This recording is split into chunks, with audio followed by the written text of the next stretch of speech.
Hello and welcome to the Midday Update. These are the top headlines from our newsroom today. Oman's Honourable Lady visits Craft Training Centre. Indian budget airlines are the need of the hour.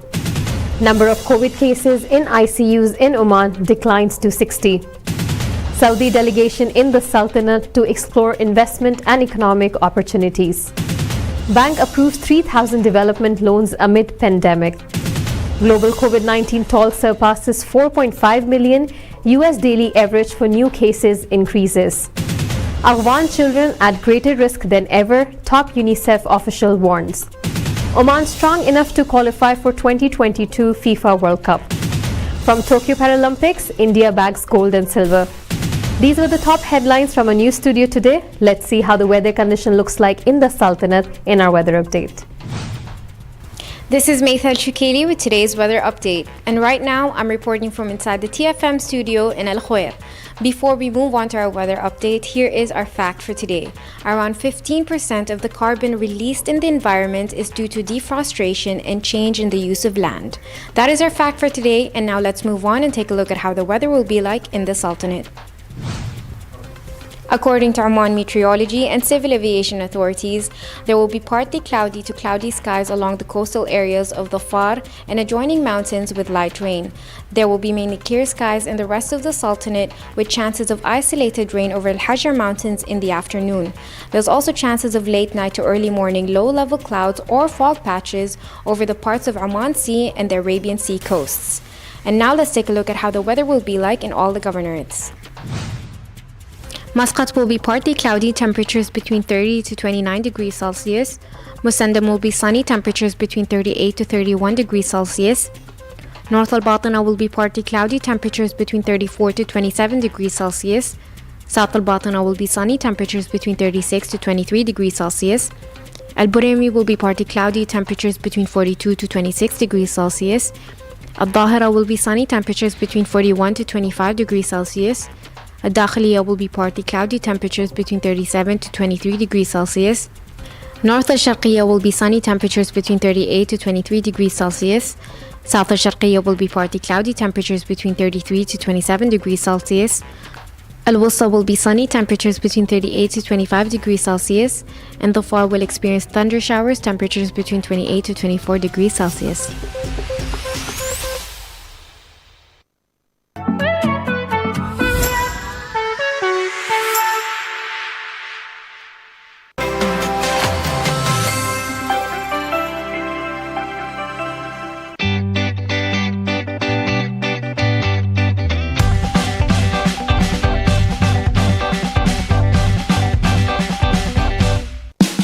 Oman's largest online supermarket now has no minimum order limit. From grocery to household items, Rafiq has everything that you want. Enjoy worry-free shopping with over 8,000 products to choose from and get it delivered straight to your doorstep. Rafiq, you order, we deliver. Welcome back to TTV. You're watching Midday Update. Before we get into the details of the local stories for today, let's see how the COVID-19 situation looks like in the Sultanate. The Ministry of Health has announced the registration of 7 new death cases due to coronavirus in Oman today. With this, the total death toll now stands at 4,063. The health officials have also extended their deepest condolences to the families of the deceased. In addition to that, the Ministry of Health has also announced the registration of 107 new coronavirus cases in Oman today. With this, the total confirmed cases in the Sultanate now stands at 302,239, which also includes the total recoveries of 291,721, as well as total deaths of 4,063. In the last 24 hours, the Ministry of Health has also received 189 recoveries. The health officials have urged all the citizens and residents living in the Sultanate to follow the precautionary measures issued by the Supreme Committee and the Ministry of Health. And now from a local desk. The Honourable Lady, spouse of His Majesty the Sultan, visited the Craft Training Centre in Royal Court Affairs in the Vilayat of Salalah. It is a training centre for students of the Sultan Qaboos schools in Salalah, as it works to qualify male and female students in the field of craft production, for which the governorate is famous. Upon her arrival at the centre, she listened to an explanation about the centre, why it was established, and the development since then under the directives of the late Sultan Qaboos bin Said bin Taimur. The centre's objective is to strengthen the students' relationship with their heritage and to teach them traditional handicraft. The Honourable Lady undertook a tour of the centre's facilities, starting from the Rabat Hall, which has a number of traditional textiles famous in the vilayats of the Far Governorate. These include the manufacture of takiyas of all kinds and sewing the Dofari dress and the Omani sleeve. In the Hamran Hall, the Honourable Lady was briefed on the palm trees that are being produced, and students are trained in them at the centre, where a number of household appliances such as fans are produced. The Honourable Lady visited the Khanjar Hall, which is the hall designated for training students to make Omani Khanjar. Prices of one-way tickets from India have hit the roof, with Oman opening up its skies from Wednesday, says the managing editor of Times of Oman, Rahul Das. He wrote that Indian low-cost airlines such as SpiceJet, Indigo and Go First, earlier called the Go Air, are being kept away from service to Oman, leading to ticket prices skyrocketing. The cost of a one-way ticket from Delhi to Muscat has crossed 500 Omani Riyals. Ordinarily, people have to shell out around 70 to 80 Omani Riyals for this route. For a 3-hour flight, people are forced to pay a fare that is at least 5 times higher so that they can come to Oman. Pre-COVID, carriers from both the countries should fly 27,000 seats per week. But now, with seat availability being throttled to such low numbers, people are forced to fork out what is, for many of them, more than a month's salary. Compare this to the neighboring countries, where budget airlines are allowed to operate, leading to far more affordable travel options for people. He wrote that why should expats on this side of the border pay so much more? Some people can argue that the stranded expats can come later once the prices of tickets fall. But in reality, the vast majority of them cannot afford to delay their returns any longer. They have jobs at stake, and many of them are not getting paid while they are on leave. So it is very important that they arrive in Oman as fast as possible, Rahul Das said. In 2020, as COVID-19 gripped the world, an air bubble agreement between Oman and India was signed, with 10,000 passengers allowed to travel in each direction every week. In November 2020, this was cut even further to 5,000 per week. Come Wednesday, Oman is once again opening up its skies, and the number of seats have been increased to 6,000 per week. But strangely, the low-cost airlines like SpiceJet, Indigo and Go First are once again missing in action. Now, the number of COVID-19 patients in intensive care units in the Sultanate has dropped to 60, statistics from the Ministry of Health has said. As many as 348 new cases of coronavirus were registered yesterday in the Sultanate during the past 3 days, in addition to 8 new COVID-19 related deaths. The ministry pointed out that 13 cases were hospitalized yesterday and 11 cases over the past 24 hours, as the total number of current hospitalized COVID-19 infected patients stands at in fact 122 as of today, of which 60 were in intensive care units yesterday and only 57 patients in intensive care units today. A business delegation from the Kingdom of Saudi Arabia arrived here on Sunday on a several-day visit to the Sultanate. The delegation is headed by Engineer Khalid Abdul Aziz Al Fali, who is the Minister of Investment. The delegation was received by Qais Muhammad Al Yusuf, the Minister of Commerce, Industry and Investment Promotion. The Saudi guest and his accompanying delegation will meet with public and private officials, besides visiting the public establishment for industrial states, commonly known as Madain, and the Special Economic Zone in Duqm, known as Sizad, to explore the available investment opportunities and familiarize with incentives offered to investors. The Saudi delegation comprises of representatives from the public and private sectors. Oman Development Bank has approved 3,073 development loans approved across economic sectors this year. This indicates a 1.7% rise in lending activities over last year. The bank has offered financing packages and facilities to small and medium enterprises as well as to the corporate sector to mitigate the repercussions of the pandemic. Its loan portfolio has touched 173 million Omani riyals, registering an increase of 1.5% over last year. The bank's board of directors was briefed during a meeting on Sunday. Among the most prominent positive indicators this year is the growth in the collection of loan installments, which is at 7.9% compared to last year's 7.2%. South-East Sharqiyya Governorate got the largest share of the bank's loans, both in value and numbers. Muscat Governorate came second, followed by North Al-Batina Governorate. This was all from a local desk for today. It's time for us to take a quick commercial break, but stay tuned as we have more updates coming your way from International Desk.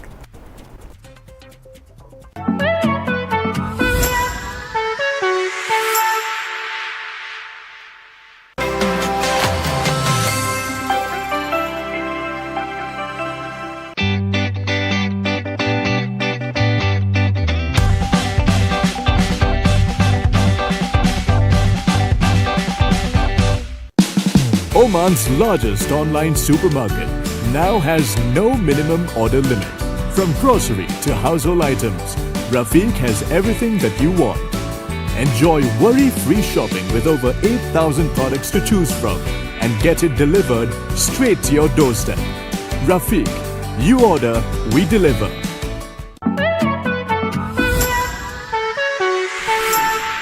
Welcome back to TTV, watching Midday Update. And now from International Desk. The number of coronavirus cases confirmed all over the world has surpassed 216.3 million, while the global COVID-19 death toll stands at over 4.5 million, according to the latest data from the Johns Hopkins University's Coronavirus Resource Center. As of 3:30 GMT on Monday, there are 216,356,046 confirmed coronavirus cases in the world. The global death toll from COVID-19 stands at 4,005,309. Since its global outbreak in March 2020, the coronavirus has impacted the United States more than any other country, with over 38.7 million Americans having been infected. The total COVID-19 death toll in the US stands at over 637,500. According to U.S. top infectious disease expert Anthony Fauci, the United States has a greater number of coronavirus deaths than the officially reported figures. The daily average of new COVID-19 cases in the U.S. has risen to over 151,000, and more than 48% of Americans are not fully vaccinated, according to data from the Centers for Disease Control and Prevention. The European Union is set to recommend halting non-essential travel from the US because of the spread of COVID-19, according to the Wall Street Journal. Diplomatic sources told the newspaper on Sunday that a final decision on the issue is expected on Monday. Afghan children have paid the heaviest price in recent weeks of increased conflict and insecurity, said a UN Children's Fund, commonly known as UNICEF, senior official, adding that the world cannot abandon them now. George Lariat-J, Regional Director for UNICEF South Asia, said, "Now with the security crisis, skyrocketing food prices, a severe drought, the spread of COVID-19, and another harsh winter just around the corner, children are at greater risk than ever. The children have been deprived of basic health care that can protect them against polio, tetanus, and other diseases. With the conflict in the country intensifying, many have been forced from their homes and cut off from their schools and friends," UN News reported. The UNICEF has predicted that if the current trend continues, 1 million under 5s in Afghanistan will face severe acute malnutrition, a life-threatening condition. Laria J. said more than 4 million children, including 2.2 million girls, are out of school. Around 300,000 youngsters have been forced to flee their homes, some of whom were in bed sleeping, and too many of them have witnessed scenes that no children should ever see, he said. He added that children and adolescents are struggling with anxieties and fears, in desperate need of mental health support. With some humanitarian partners considering cutting aid to Afghanistan, Laria J. voiced concern over having enough resources to keep health centers up and running, schools open, and services available to treat severely malnourished children. The UNICEF, which has been in Afghanistan for more than 6 decades now, continue to maintain a field presence across the country and is engaging with interlocutors to scape their response. The agency is currently supporting mobile health and nutrition teams at camps for displaced people and setting up child-friendly spaces, nutrition hubs, and vaccination sites, while also pre-positioning additional life-saving supplies and supporting thousands of students in community-based education classes. Once again, it's time for a quick commercial break, but stay tuned for more updates from a sports desk.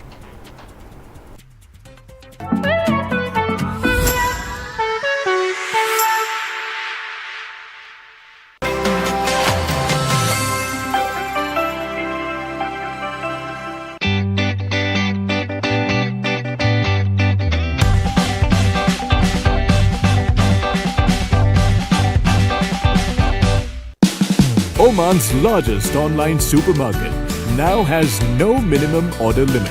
From grocery to household items, Rafiq has everything that you want. Enjoy worry-free shopping with over 8,000 products to choose from and get it delivered straight to your doorstep.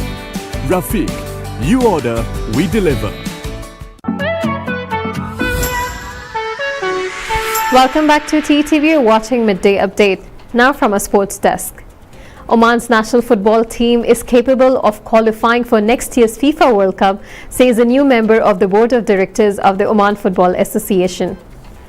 The Honourable Lujaina Mohsin Darwish, who will serve as a board member until 2025 following her recent election, added that the team will be given all the resources they need to qualify for next year's event, which is to be held in Qatar. The players are training and preparing well for the 2022 FIFA World Cup qualifiers, she said in an exclusive interview with the Times of Oman.